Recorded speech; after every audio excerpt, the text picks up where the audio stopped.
While Pablo Escobar was a notorious figure involved in illegal activities, it's important to acknowledge that even individuals with a dark history may possess certain qualities that can be viewed as positive. Let's explore a few of those positives and what we can learn from them as a society. Pablo Emilio Escobar Gaviria was born into poverty on the 1st of December 1949 in the Colombian city of Rio Negro, Antioquia. He was the third born of 7 children. His mother was a school teacher, and his father was a peasant farmer. What's a peasant farmer? Do they farm peasants? No, a peasant farmer is someone who doesn't own the land. So while he was a farmer, he did not own the land or the farmhouse. Like in olden times, he worked the land, but he paid rent and taxes to a landlord, like a nobleman. Bloody peasant! Oh, what a giveaway! From an early age, Escobar swore to himself to one day get out of poverty and rise to the level of greatness. He dreamed of one day becoming the president of Colombia. Pablo knew that they were lying to us when they said, if you work hard enough, you will eventually be promoted to greatness. He saw his father working hard every day and still remained stuck in a life of poverty while criminals were living luxurious lifestyles. So he began selling tombstones which he had stolen and remodeled or refurbished. That's a word now. It wasn't long before he started stealing cars, then moving into the smuggling business. Smuggling is a funny word. What do you do for a living? I smuggle. Smeagol? No, smuggle. Pablo was still a small-time criminal at this time, but his first promotion came during the Marlboro Wars, a time when there was a huge market for the smuggling of illegal cigarettes. By this time, Pablo had been involved in the criminal world for 10 years and had come to learn the importance of loyalty in his crew. So when he was promoted to general and given his own territory to control, his salary shot from a few hundred a week to 50,000, while his old crew, now working under him, was still earning pennies. He approached the boss to ask for an increase in their wages, but the boss refused. So Pablo took 50% of his own salary to supplement the low wages of his crew. This cemented him the respect and loyalty of his crew. He asked only one thing in return from his crew. Now that he was taking care of them, he asked they never lie to him and to never steal from him. Now, this was the drug trade. Just like in politics, it was normal for everyone working in the drug trade to try and skim a little off the top. And just like in politics, corruption was commonplace and even expected. But not in Pablo's crew. He took care of his people.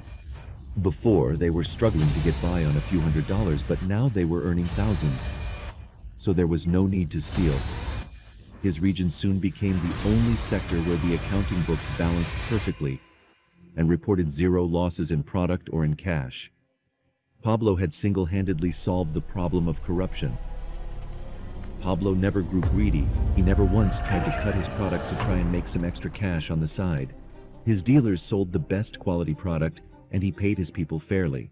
So naturally, cocaine users started to migrate to his dealers, which resulted in a huge increase in his profits, while those bosses who cut their product and sold low-quality coke saw huge drops in sales. I feel that businesses and politicians can learn a lot from this example. Imagine being a businessman or a politician and hearing that a drug dealer has a lot more integrity and honor than you've had your whole life. Pablo demanded honor and respect in his business dealings. I don't lie to you, and you don't lie to me.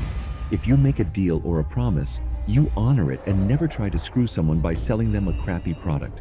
If you deliver the best quality, you will earn the respect of your customer, who will eventually return to do business with you again in the future. It was this sense of integrity that led to him quickly rising ranks within the organization. If Pablo found out about any of his dealers trying to cut their product due to greed, they would be severely punished.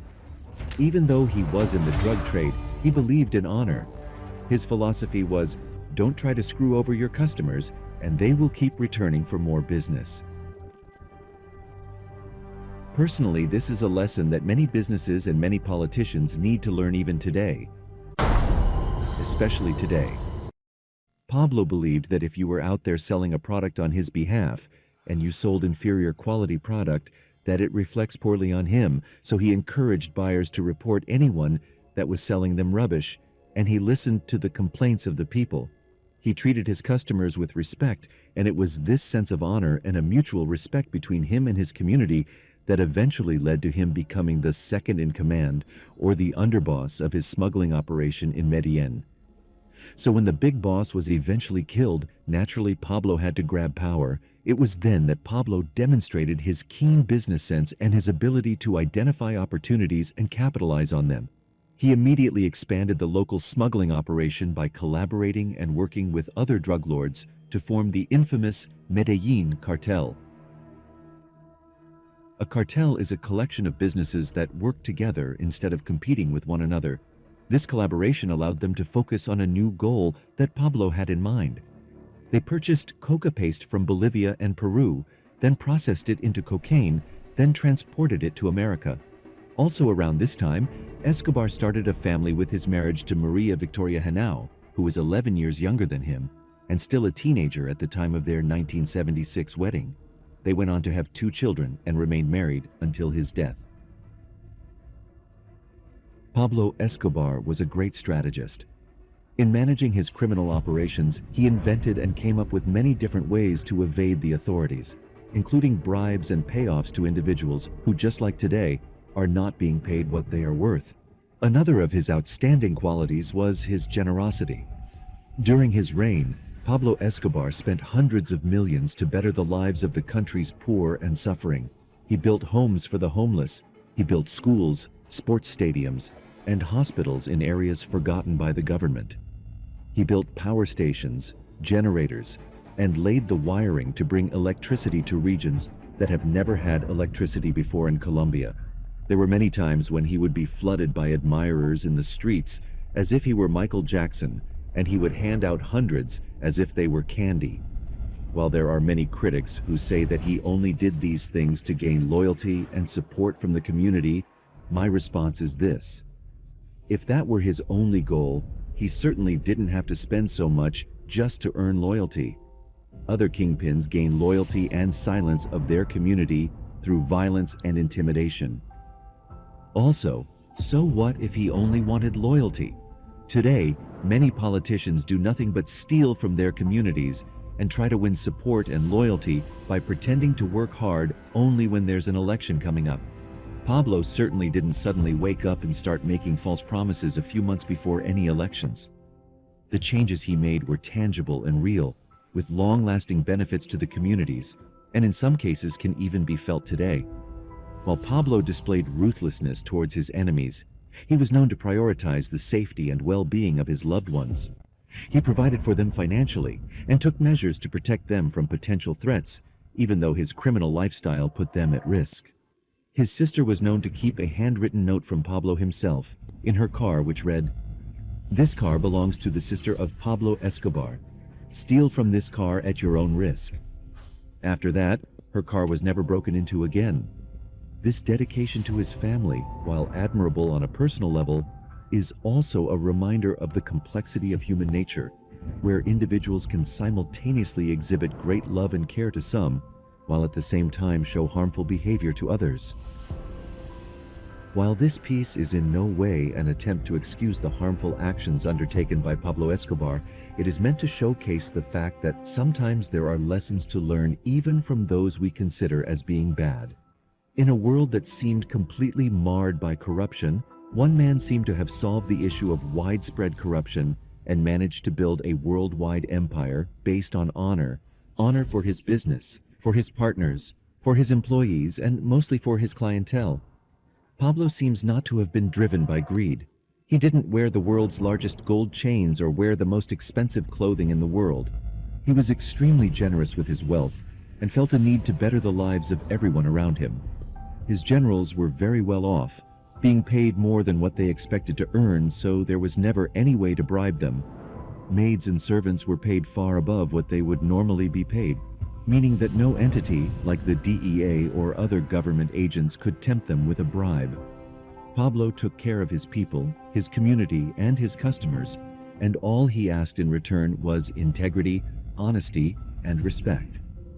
In the world that we live in, how many government employees feel like they are not getting paid enough? That those in power are trying to hold all of the wealth to themselves while the rest of us at the bottom are struggling to get by from day to day?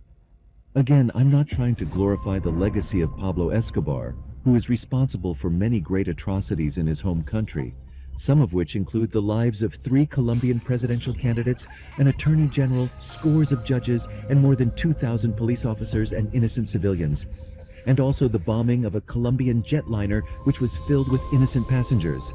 I'm merely pointing out that there is a lot to learn from him and the way that he ran his global empire.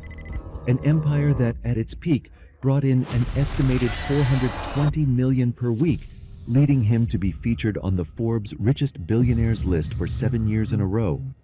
How is it possible for one man to wipe out corruption in the drug world, yet the world seems to be stuck in a never-ending cycle of corrupt leaders willing to exploit the poor for personal enrichment while building a loyal following based on nothing but false promises and electioneering, which is nothing more than putting on a nice show for the cameras but doing absolutely nothing when it comes down to helping to increase the well-being and quality of life of the people they claim to serve?